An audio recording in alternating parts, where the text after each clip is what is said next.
धामी का बड़ा action. CM Dhami बोले, धर्मांतरण को लेकर भी हमने लिया कड़ा फैसला। सबसे अधिक सजा का प्रावधान धर्मांतरण कानून में करने का लिया फैसला।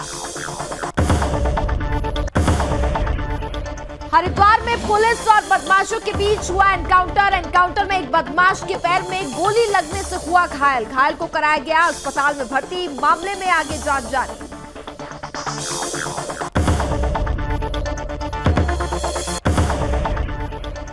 पूर्व मुख्यमंत्री तीरथ सिंह रावत और त्रिवेंद्र सिंह रावत की तरफ से भ्रष्टाचार व कमीशनखोरी पर दिए गए बयान को लेकर सियासत तेज। विपक्षी दलों को सत्ताधारी पार्टी की घेराबंदी करने का मिला मौका। प्रदेश प्रवक्ता ने मीडिया से बातचीत कर दी जानकारी।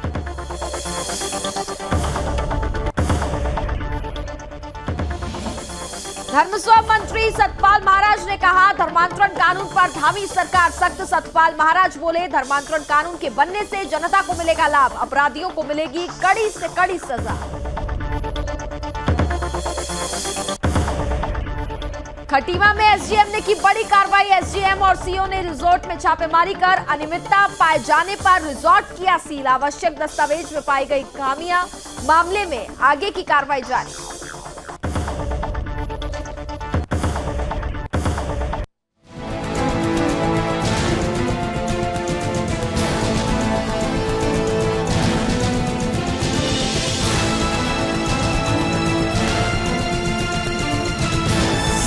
आप देख रहे हैं सुदर्शन न्यूज।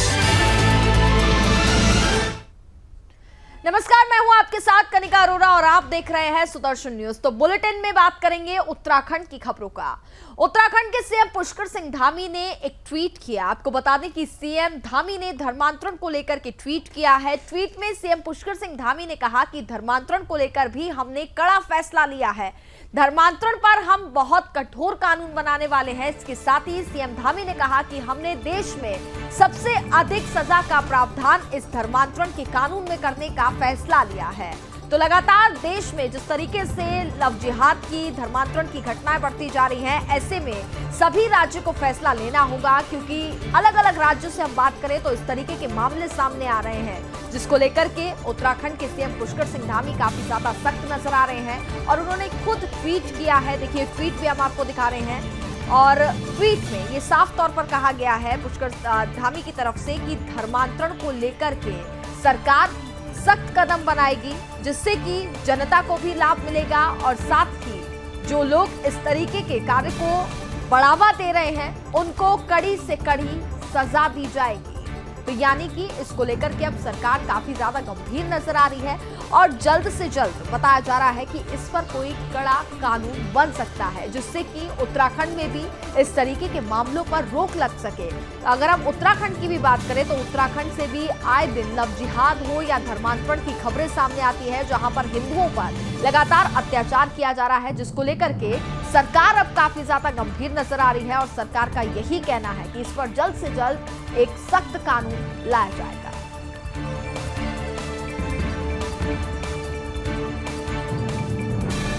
सरकार से बातें आती रही हैं, क्योंकि हमारा राज्य जहां मैं कहूँ शांत प्रदेश है, यहाँ पर धर्म, संस्कृति, अध्यात्म, आयुष सभी की ये भूमि है, देवभूमि है। तो देवभूमि के अंदर इस प्रकार के कृत्य किसी तरह से भी मानने योग्य नहीं हो सकते। इसलिए हमने उस पर कड़ा कानून बनाने का फैसला किया है और हमारी मंत्रिमंडल ने कल इस पर फैसला लिया है कि आगे आने वाले समय में हम धर्मांतरण को लेकर कड़ा कानून लाएंगे, जिससे कि कोई भी इस प्रकार के कृत्य को उत्तराखंड। चलिए तो खबरों में आगे बढ़ते हैं, बात करते हैं हरिद्वार की। हरिद्वार के बहादुराबाद थाना क्षेत्र में पुलिस और बदमाशों के बीच मुठभेड़ होने से हड़कंप मच गया। वहीं इस मुठभेड़ में एक बदमाश के पैर में गोली लगी, जिसे हरिद्वार जिला अस्पताल में भर्ती कराया गया है। एक बदमाश मौके से फरार भी हो गया है। बदमाश की तलाश में आपको बता दें कि लगातार कॉम्बिंग जारी है और ये बदमाश हरिद्वार में किसी बड़ी घटना को अंजाम देने आए थे, लेकिन एनकाउंटर में पैर में गोली लगने से ये घायल हो गया। वहीं बदमाश 50,000 का इनामी है और हरिद्वार रानीपुर थाना क्षेत्र में कुछ समय पहले पुलिस के एक जवान को घायल कर फरार हो गया था। पुलिस उस मामले में भी इस बदमाश को तलाश कर रही थी और घटना की जानकारी मिलते ही एसएसपी अजय सिंह और आला अधिकारी मौके पर पहुंचे और साथ ही वहां का जायजा लिया। वहीं मुठभेड़ में फरार हुए दूसरे बदमाश को पकड़ने के लिए जिले में पुलिस द्वारा सघन चेकिंग अभियान भी चलाया जा रहा है। आपको बता दें कि डीआईजी ने बदमाश को पकड़ने वाली टीम को 50,000 इनाम देने की घोषणा की है। फिलहाल पुलिस ने मामले को दर्ज कर अन्य आरोपियों की तलाश शुरू कर दी है। तो हरिद्वार से पूरा मामला आपको बता रहे हैं, जहां पुलिस और बदमाशों के बीच में मुठभेड़ हुई, जिस दौरान एक आरोपी को तो धर दबोच लिया गया, लेकिन वहीं दूसरा आरोपी फरार हो गया। चूंकि एनकाउंटर के दौरान आरोपी के पैर में गोली लगी, जिसकी वजह से पुलिस ने उसे पकड़ लिया, लेकिन वहीं दूसरी ओर आपको बता दें कि एक आरोपी इसमें अभी भी फरार बताया जा रहा है और जगह जगह पर सघन चेकिंग अभियान चल रहा है, जिसके चलते उस आरोपी को जल्द से जल्द पकड़ा जा सके।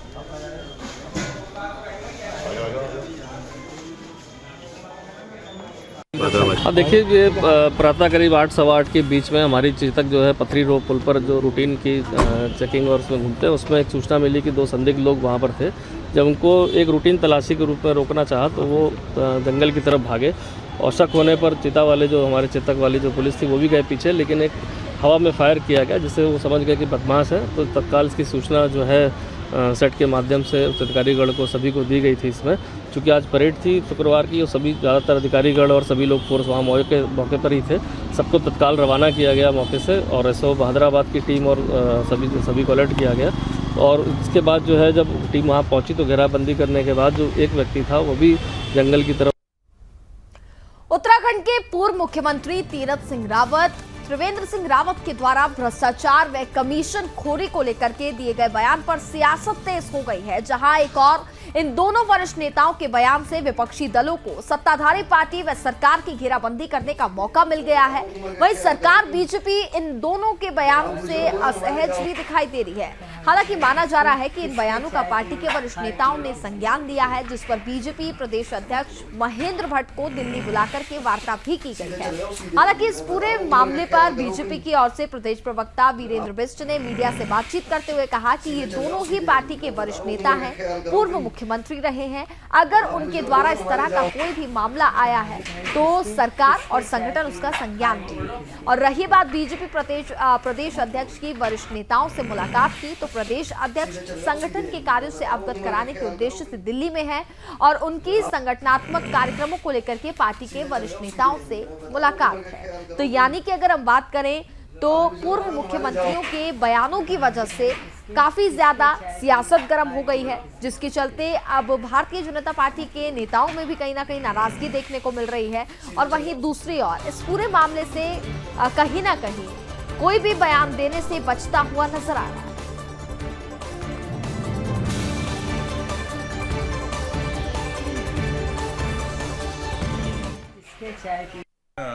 माननीय पूर्व मुख्यमंत्री जी द्वारा दिया गया है, उस पे सरकार संज्ञान लेगी।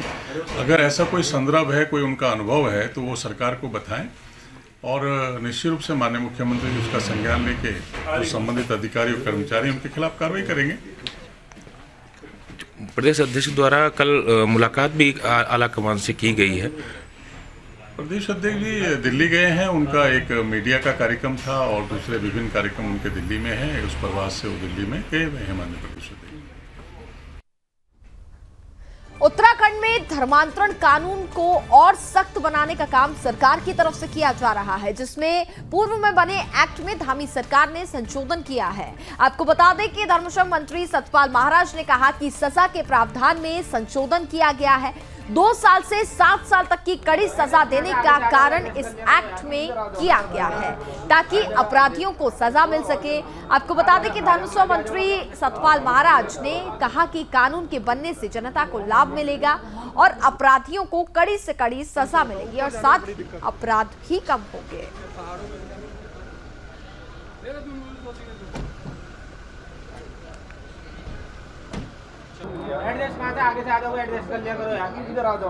केवल 2 साल से और 7 साल की जो है वो जो कैद रखी गई है, सजा रखी गई है, यही उसके अंदर जो है संशोधन किया गया है। क्या मानते हैं सख्ती होगी और ज़्यादा? हाँ, सख्ती होगी निश्चित रूप से और उससे बहुत फायदा होगा और धर्मांतरण नहीं होगा और इसमें रोक लगेगी। तो ये पूरा मामला आपको बता रहे हैं, जहां धर्मांतरण को लेकर के धामी सरकार काफी ज्यादा सख्त नजर आ रही है और कानून में कई बदलाव करने की कोशिश भी की जा रही है, चूंकि सख्त कानून बनाया जाए जिसको लेकर के सरकार की तरफ से काम लगातार किया जा रहा है, जिसमें पूर्व में बने एक्ट में भी धामी सरकार ने संशोधन किया है। आपको बता दें कि इसमें संशोधन के नाम पर 2 साल से 7 साल तक की कड़ी सजा देने का एक्ट में इसमें बदलाव किया गया है, ताकि अपराधियों में डर पैदा हो और उनको सख्त से सख्त सजा मिले। और जिसके चलते लोगों में जब डर पैदा होगा इस तरीके के कारनामों को जो अंजाम दे रहे हैं, तो कहीं ना कहीं डर की वजह से इन सभी मामलों पर रोक भी लग सकती है। मंत्री सतपाल महाराज ने भी कहा कि कानून के बनने से जनता को लाभ मिलेगा और अपराधियों को कड़ी से कड़ी सजा मिलेगी, साथ ही अपराध भी कम होंगे।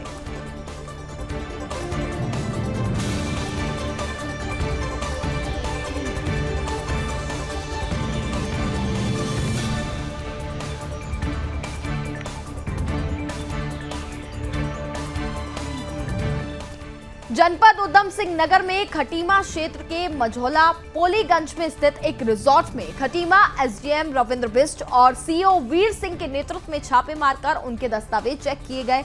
इस दौरान आपको बता दें कि अनियमितता पाए जाने पर रिजॉर्ट को सील कर दिया गया। वहीं छापेमारी के दौरान 2 युवक युवतियां संदिग्ध परिस्थितियों में पाए गए और साथ ही रिजॉर्ट के आवश्यक दस्तावेज में भी खामियां पाई गई हैं। वहीं ग्राहकों से उनकी आईडी भी नहीं जमा कराई जा रही थी। और आपको बता दें कि अंकिता हत्याकांड के बाद से पूरे प्रदेश में तमाम होटल्स, रिजॉर्ट्स, रेस्टोरेंट्स के खिलाफ अनियमितता पाए जाने पर लगातार ठोस कार्रवाई की जा रही है, लेकिन फिर भी संचालक अपनी आदतों से बाज नहीं आ रहे हैं और शासन प्रशासन के नियमों का मजाक बना रहे हैं। इसी क्रम में खटीमा एसडीएम और खटीमा सीओ के नेतृत्व में मझौला पॉलीगंज राजपूत रिजॉर्ट में छापा मारकर उनके दस्तावेज खंगाले गए और जहां भारी अनियमितता पाई गई, वहीं 2 युवक युवती संदिग्ध परिस्थितियों में पाए गए। जैसा आपको बताया, प्रशासन ने सख्त रवैया अख्तियार करते हुए रिजॉर्ट को फिलहाल सील कर दिया है। वहीं एसडीएम रविंद्र बिष्ट ने बताया कि अवैधानिक गतिविधियों की सूचना पर राजपूत रिजॉर्ट में छापेमारी हुई है और इस पूरे मामले में उन्होंने ये भी जानकारी दी कि आवश्यक दस्तावेज मेंटेन ना होने के चलते अनियमितता पाए जाने पर रिजॉर्ट को सील कर दिया गया और आगे की कार्रवाई की जा रही है। देखिए, अंकिता हत्याकांड आप सभी को पता होगा, जिसके बाद से सरकार काफी ज्यादा एक्शन मोड में है। लगातार सभी होटल्स, रिजॉर्ट्स की चेकिंग की जा रही है, जिस दौरान यहाँ पर राजपूत रिजॉर्ट में कई अनियमितता पाई गई है, जिसके बाद इस रिजॉर्ट को पूरी तरीके से सील कर दिया गया है। और यहाँ पर जिस तरीके से बताया जा रहा है कि कोई भी आ रहा है तो उनकी आईडीज भी नहीं ली जाती हैं, जिसके चलते कहीं ना कहीं अपराध जो है वो बढ़ सकता है।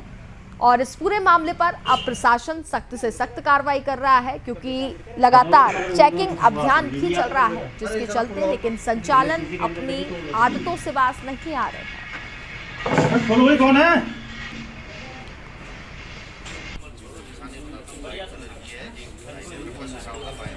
वहाँ पर हमने जांच करने के लिए गए तो उसके मैनेजर को बुलाया तो पूछा कि वो कमरे उनके रेंट में चढ़े हुए हैं, तो कमरे में आए हुए हैं, तो उन्होंने मना कर दिया। तो हमने चेकिंग की, सरसरी चेकिंग करी, उसके बाद हम चले गए। दोबारा जब हम वापस आए तो हमने देखा कि वहाँ पर रूम में बाहर से तो ताले लगे हुए हैं, लेकिन अंदर कुछ लोग थे। तो संदिग्ध अवस्था में वो 2 जोड़े पाए गए, जिसमें से एक लड़की जो कि स्कूल की यूनिफॉर्म में थी वो भी पाई गई।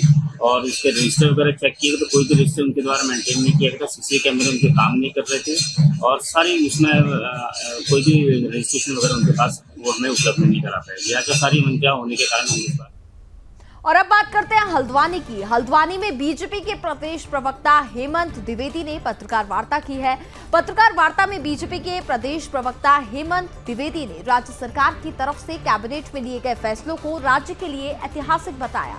इस दौरान उन्होंने कहा कि राज्य में धर्मांतरण कानून को लेकर सरकार ने इतिहास रचा है और साथ ही धर्मांतरण को संज्ञेय अपराध की श्रेणी में रख करके सरकार ने ऐतिहासिक कदम उठाया है। इसके अलावा प्रदेश भर के वादियों को सुलभ न्याय उपलब्ध हो सके, इसे देखते हुए हाईकोर्ट को हल्द्वानी में शिफ्ट करने पर मुहर लगाई गई है। इसके साथ ही बीजेपी नेताओं द्वारा भ्रष्टाचार को लेकर के अपनी ही सरकार पर की जा रही बयानबाजी के सवाल पर उन्होंने कहा कि तीरथ सिंह रावत जी के इंटरव्यू का तोड़ मरोड़ करके पेश किया गया। उन्होंने इस प्रकार का कोई बयान नहीं दिया जो मीडिया में वायरल किया गया, बल्कि उन्होंने धामी सरकार की तारीफ की है। इतना ही नहीं, उन्होंने कहा कि धामी सरकार राज्य के लिए बेहतर कार्य कर रही है।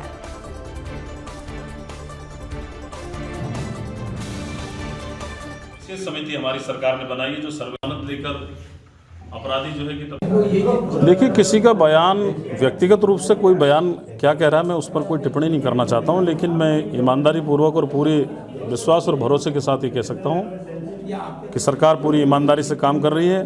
धामी जी के नेतृत्व में निरंतर जो विकास के कार्य हैं और चाहे वो भ्रष्टाचार को लेकर हो, पूरी निष्ठा और पूरी ईमानदारी के साथ सरकार हमारी काम कर रही है। तीरथ जी का बयान, जहाँ तक बयान को मैं कह रहा हूँ कि उनका एक इंटरव्यू था, उस इंटरव्यू को तोड़ मड़ोड़ कर पेश। पंच केदारों में द्वितीय केदार के नाम से विश्वविख्यात भगवान मदमहेश्वर के कपाट शुभ लगानुसार वेद ऋचाओं के साथ विधि विधान से शीतकाल के लिए बंद कर दिए गए हैं। आपको बता दें कि मदमहेश्वर के कपाट बंद होने से पहले मंदिर में भारी संख्या में भक्तों का जनसैलाब उमड़ा। वहीं कपाट बंद होने की तैयारियां मंदिर समिति की तरफ से पहले से ही की गई थी, जिसके बाद पूरे विधि विधान से पूजा अर्चना कर कपाट बंद कर दिए गए। देखिए हमारी खास रिपोर्ट।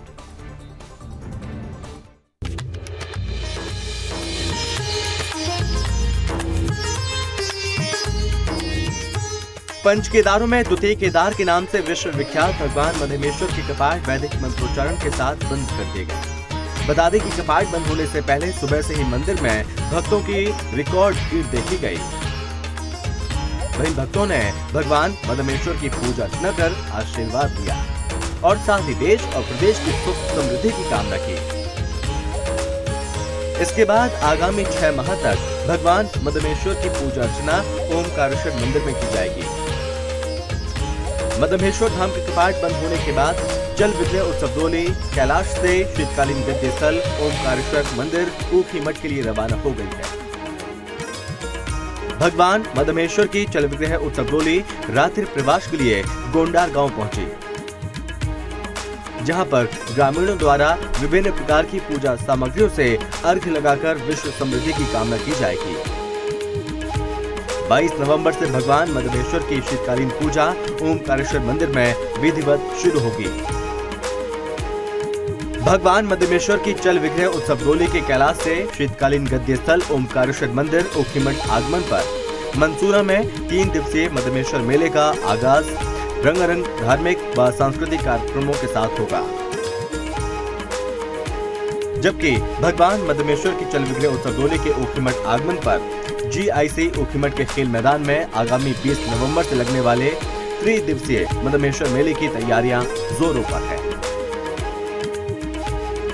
भगवान मदमेश्वर को न्याय का देवता माना जाता है और साथ ही जो श्रद्धालु मदमेश्वर तीर्थ में निस्वार्थ भावना से अपने श्रद्धा सुमन अर्पित करता है, उसे मनोवांछित फल की प्राप्ति होती है। बता दें कि पिछले 2 साल कोरोना महामारी को लेकर 4 धाम यात्रा प्रभावित रही, जिसके चलते पिछले 2 साल भक्त भगवान मदमेश्वर का दर्शन नहीं कर पाए। लेकिन इस बार कोरोना समाप्त होने के बाद भक्तों की रिकॉर्ड तोड़ भीड़ 4 धाम में पहुंची और भक्तों ने सभी धामों के दर्शन किए। इस बार 4 धाम यात्रा में भक्तों ने एक बड़ा रिकॉर्ड कायम किया। कहते हैं द्वितीय केदार भगवान मदमेश्वर की शीतकालीन पूजा ओमकारेश्वर मंदिर ऊखीमठ में संपन्न की जाती है और साथ ही मई माह में पंचांग गणना के अनुसार निर्धारित तिथि पर भगवान मदमेश्वर की चल विग्रह उत्सव डोली ऊखीमठ से धाम के लिए रवाना होती है और नवंबर माह में भगवान मदमेश्वर की चल विग्रह उत्सव डोली के कैलाश से ऊखीमठ आगमन की परंपरा युगों से चली आ रही है। भगवान मदमेश्वर को लेकर ऐसी मान्यता है कि अगर भक्त सच्चे मन से भगवान मदमेश्वर की पूजा अर्चना करते हैं तो भक्तों की सारी मनोकामनाएं पूर्ण होती हैं। सुदर्शन न्यूज से प्रीति झा की रिपोर्ट।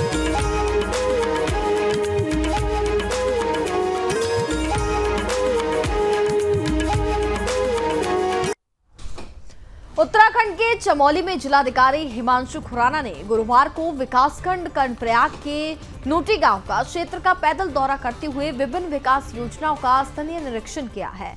इस दौरान नोटी में उत्तराखंड चाय विकास बोर्ड द्वारा संचालित चाय बागान का निरीक्षण करते हुए जिलाधिकारी ने किसानों को इससे मिल रहे लाभ की जानकारी दी है और इसके साथ ही नोटी क्षेत्र में चाय उत्पादन की अधिक संभावनाओं को देखते हुए जिलाधिकारी ने परियोजना निदेशक को इच्छुक काश्तकारों की बंजर भूमि को लीज पर लेने के और साथ ही मनरेगा से कन्वर्ट करते हुए चाय बागान विकसित करने के लिए प्रस्ताव तैयार करने के निर्देश दिए हैं ताकि काश्तकारों को अच्छी आय अर्जित हो सके। जिलाधिकारी ने यूपी में आजीविका पैकेज के अंतर्गत काश्तकारों को आय दोगुनी करने के लिए मनरेगा के तहत निर्मित मत्स्य तालाब, गौशाला, सुधारीकरण, ब्यूटी गार्डन, भूमि विकास, पाली हाउस, कीवी उत्पाद कार्यों और साथ ही प्रधानमंत्री आवास निर्माण कार्यों का स्थलीय निरीक्षण भी किया। इसके साथ ही जिलाधिकारी ने संचालित कार्यों पर संतोष व्यक्त करते हुए योजनाओं का और अधिक प्रभावी ढंग से क्रियान्वयन के लिए महिला समूहों और काश्तकारों के सुझाव भी दिए।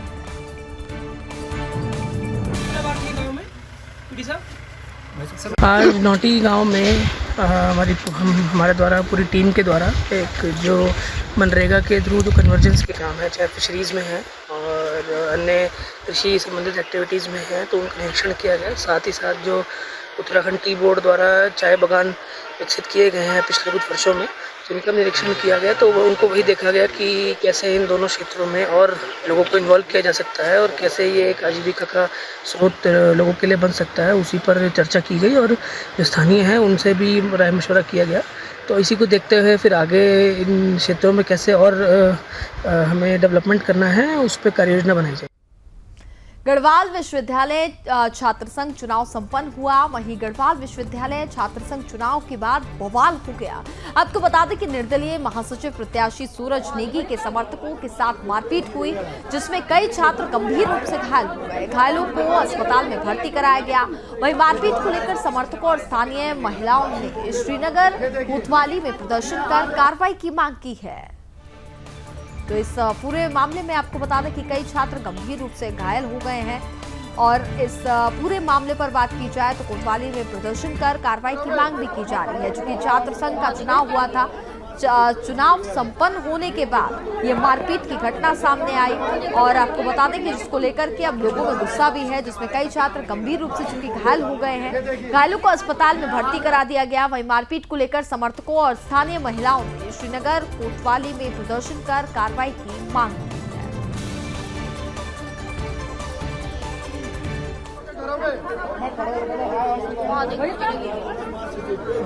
है।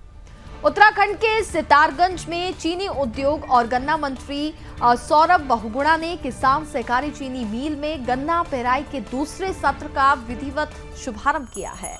इस दौरान उन्होंने कहा कि सरकार गन्ना किसानों के साथ है और इस बार जिले में 20% गन्ने का क्षेत्रफल बढ़ा है। सरकार प्राथमिकता के साथ चीनी मिल सुचारू रूप से चलाने के साथ ही गन्ना किसानों की पेमेंट और व्यवस्थाओं पर प्राथमिकता से कार्य कर रही है।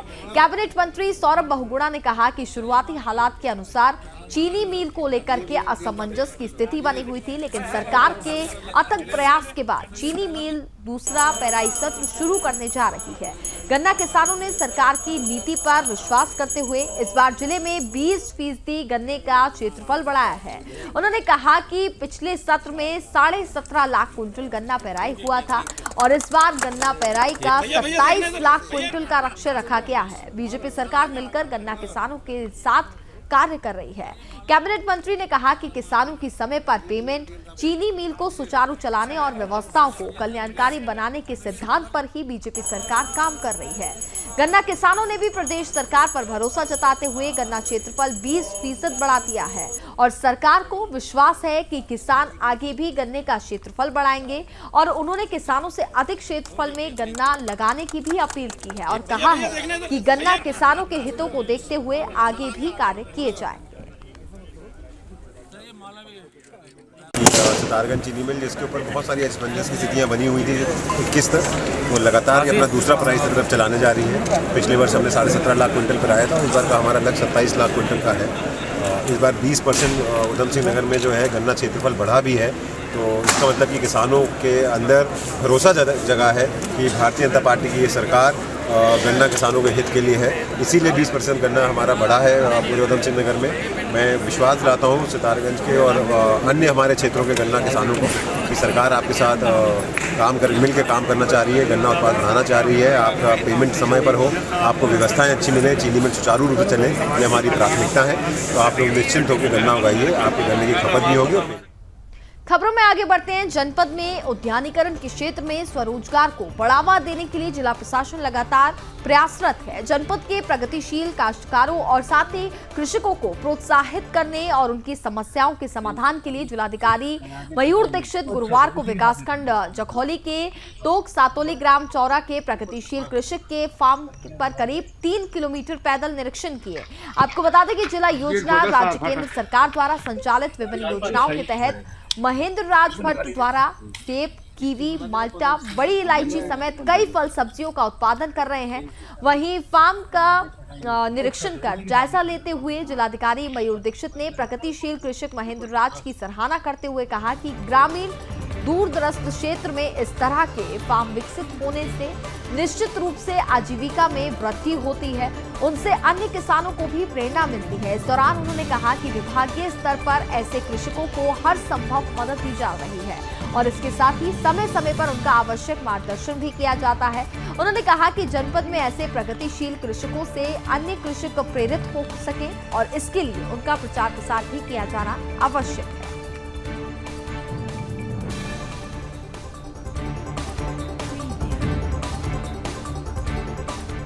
विश्व प्रसिद्ध हेमकुंड साहिब के कपाट बंद होने के बाद पहली तस्वीर सामने आई है, जिसमें हेमकुंड साहिब बर्फ के आगोश में समाया है। आपको बता दें कि यहां लगातार हो रही बर्फबारी के चलते धाम में 2 फीट से अधिक बर्फ जमी हुई है। बीते दिनों हुई बारिश बर्फबारी के बाद शुक्रवार को हेमकुंड साहिब बर्फ से ढक गया है। बर्फबारी के बाद हेमकुंड साहिब के प्राकृतिक सौंदर्य में और निखार आ गया।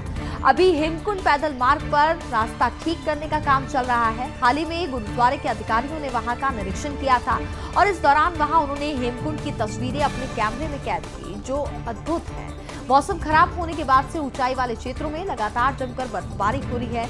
हेमकुंड साहिब में अभी भी रुक रुक करके हल्की हल्की बर्फबारी जारी है, जिसकी वजह से यहां तापमान भी माइनस में पहुंच गया है। हेमकुंड साहिब में चारों ओर बर्फ जमी हुई है। ठंड के कारण यहां हेमकुंड सरोवर की बर्फ में तब्दील हो गया। उधर आस्था पथ भी कई किलोमीटर तक बर्फ से ढका हुआ है।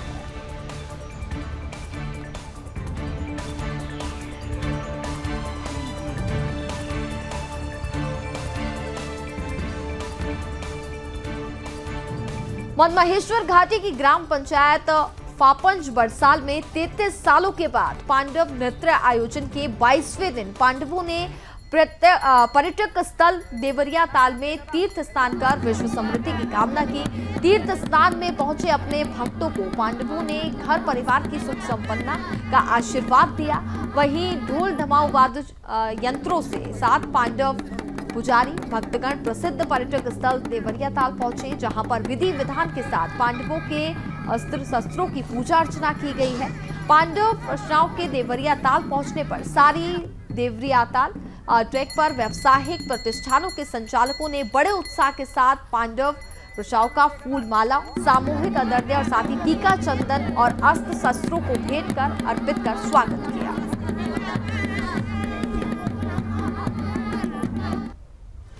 और इसी के साथ फिलहाल इस बुलेटिन में बस इतना ही। देखते रहिए सुदर्शन न्यूज। जय हिंद।